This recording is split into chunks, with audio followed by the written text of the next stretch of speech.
Welcome back to our Summit Series installation guide. In this video, we'll be covering how to install handrail on your stair railing. We covered level sections in our previous video, so if you're looking for that, be sure to tap the link in the upper right hand corner. The process for setting stair posts is slightly more involved than level runs, so we'll break things down into small, easy to follow steps. The overall process will have us figure out the post location, cut it down to height, align our bottom rail, and then attach our post brackets before setting our bottom rail in place. Once we've set the bottom rail, we'll repeat the process for the top rail. Our layout is only going to require one stair post. If we had more, we would still follow the same process for any additional posts. Similar to our level sections, we'll start by determining the location of our post by marking the edges with painter's tape to note the angle. We're also going to mark our pilot holes with our chalk shot, and you can find a link to this in the description below.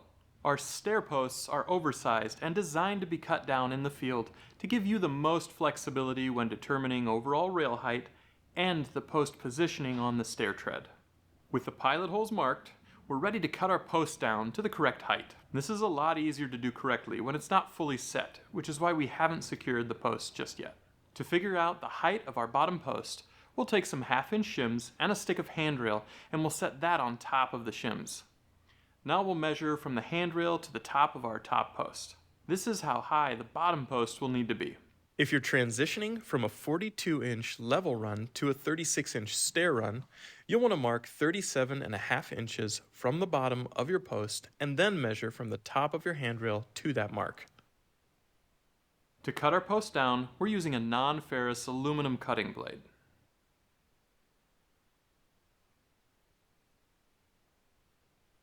Now we're good to bring our post back in to set it in place, making sure it's in plane with our top post. Drill 4 pilot holes using a 3/16 inch drill bit before driving in your post mounting screws. Before fully setting the screws, we'll plumb the post using a 3/16 Allen wrench and the post leveling screws as needed. Finally, we'll put the base cover plate on before moving on to the next step. With our post set in place, we'll bring our bottom rail back in and set it on our 1/2 inch shims, loosely clamping it in place. We need to line the holes up so that the first cable hole from each post is equally spaced. We also need to make sure that the smaller set screw holes are oriented downhill. This will make it easier to access when we go to install our cables. If we were installing a support bar, we'd need to make sure that a hole is available directly in the center of our section. We'll go ahead and mark the inside of our handrail so we know where to cut it down later. Before we take this down to cut, we need to mark pilot holes for our mounting brackets. The stair bracket is designed to accommodate standard stair pitches from 30 to 38 degrees. On very shallow stair runs, the railing may require some modifications with a router to install.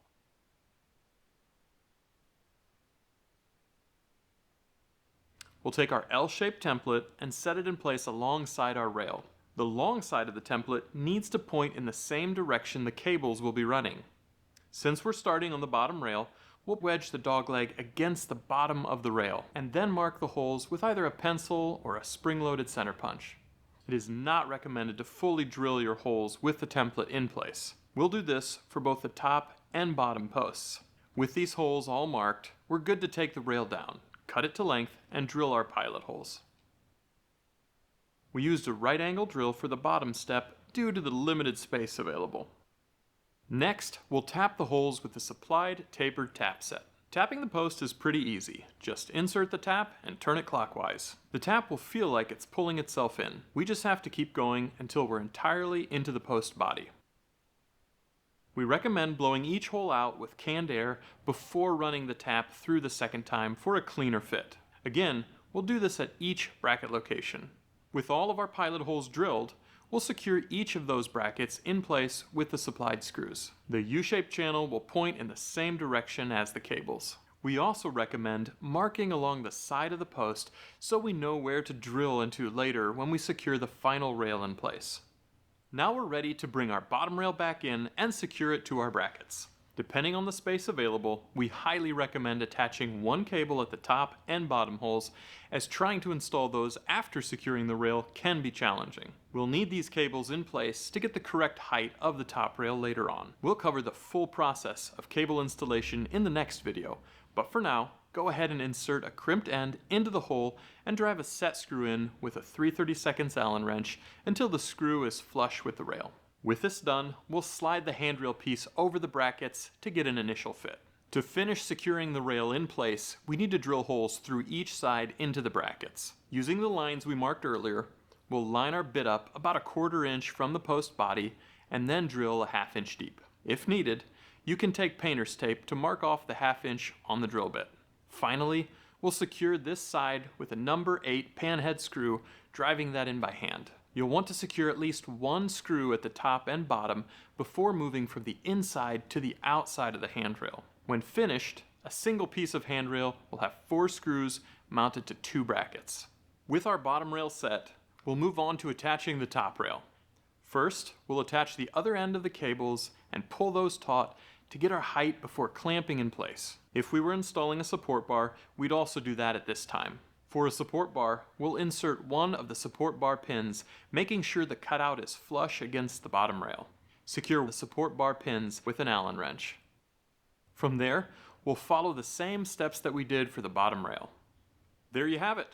The process definitely requires a few more steps than the level sections, but in the end, you'll have a much cleaner look that matches your level runs. With this tackled, you're ready to move on to installing the rest of your cable infill. Make sure to subscribe for more helpful tutorials and let us know if you have any questions in the comments below.